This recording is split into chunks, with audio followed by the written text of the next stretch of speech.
Hello বন্ধুরা, তোমরা সকলে কেমন আছো? আমি প্রতিদিন সকালেই ওটস খেয়ে থাকি, তবে একরকমভাবে ওটস খেতে ভালো লাগে না। আমি বেশিরভাগ সময় দই দিয়ে ভিজিয়ে বিভিন্ন রকম ড্রাই ফ্রুটস মিশিয়ে ওটসটা খেয়ে থাকি।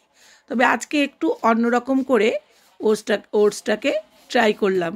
সেই রেসিপিটাই আমি তোমাদের সঙ্গে শেয়ার করছি। দেখো, আমি 3 চামচ ওটস নিয়ে নিয়েছি।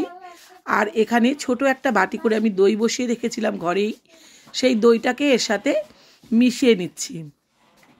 এতে কিন্তু এমন কিছু আর যোগ করব না, খুব সামান্যই দুটো একটা উপকরণ, যেমন সামান্য একটুখানি জল দেবো এর মধ্যে, কারণ এই ওটসটাকে আমি কিছুক্ষণ 15-20 মিনিটের জন্য ভিজিয়ে রাখবো।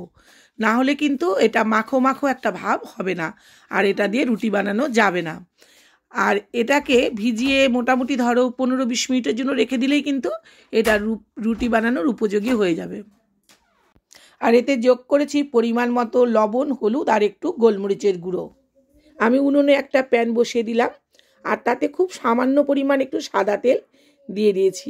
খুব বেশি তেল দিলে কিন্তু উল্টানো সমস্যা হয়ে যাবে, কারণ এটা কিন্তু এমনিতেই খুব নরম ধরনের রুটি হয়। এটা খুব বেশি তেল দেওয়া যাবে না। এই দেখো, মিশ্রণটাকে আমি ওই প্যানের মধ্যে ঢেলে দিয়েছি এবং এই চামচ দিয়ে দিয়ে চারিদিকে একটু করে ছড়িয়ে দিচ্ছি। দিয়ে এটা কিন্তু খুব কম ফ্লেমে ঢাকা দিয়ে দিয়ে ভাজতে হবে। একদম ফ্লেমটাকে আমি কমিয়ে নিয়েছি। এবার আমি মিনিট 5-এর জন্য এটাকে ঢাকা দিয়ে রাখছি। এটা যদি তোমরা এই অবস্থাতে উল্টাতে না পারো, তাহলে তোমরা এই প্যানের উপরেই কেটে নিয়ে আস্তে আস্তে তোমরা পিস পিস করে উল্টে নিতে পারো।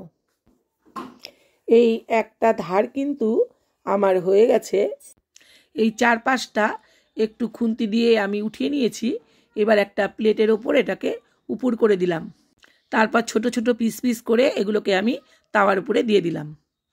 এটা কিন্তু খুব কম ফ্লেমেই ভাজতে হবে, আর যতক্ষণ আর একটা দিক না হবে ততক্ষণ তাওয়ার মধ্যেই রাখতে হবে।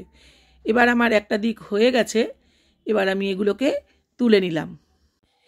এই রুটিটি তোমরা যে কোনো স্যালাডের সঙ্গে একটু সস দিয়ে পরিবেশন করতে পারো। আশা করি ভালো লাগবে। আমি খেয়ে তোমাদের বলছি যে কেমন লাগছে। তবে এর আগেও আমি বানিয়েছি এবং খেয়েওছি, ভালোই হয় এরকমভাবে রুটি ভেজে খেলে। তোমাদের যদি ভিডিওটি ভালো লাগে তাহলে তোমরা আমার চ্যানেলটিকে সাবস্ক্রাইব করে দিও। না, খেতে কিন্তু ভালোই হয়েছে। তোমরা অবশ্যই এইভাবে ওটস দিয়ে তোমরা রুটি বানিয়ে খেয়েও, আশা করি ভালোই লাগবে। ওই একঘেয়ে ওটস কিন্তু খেতে কারোই ভালো লাগে না, আর ওটসে কিন্তু প্রচণ্ড ভিটামিন থাকে।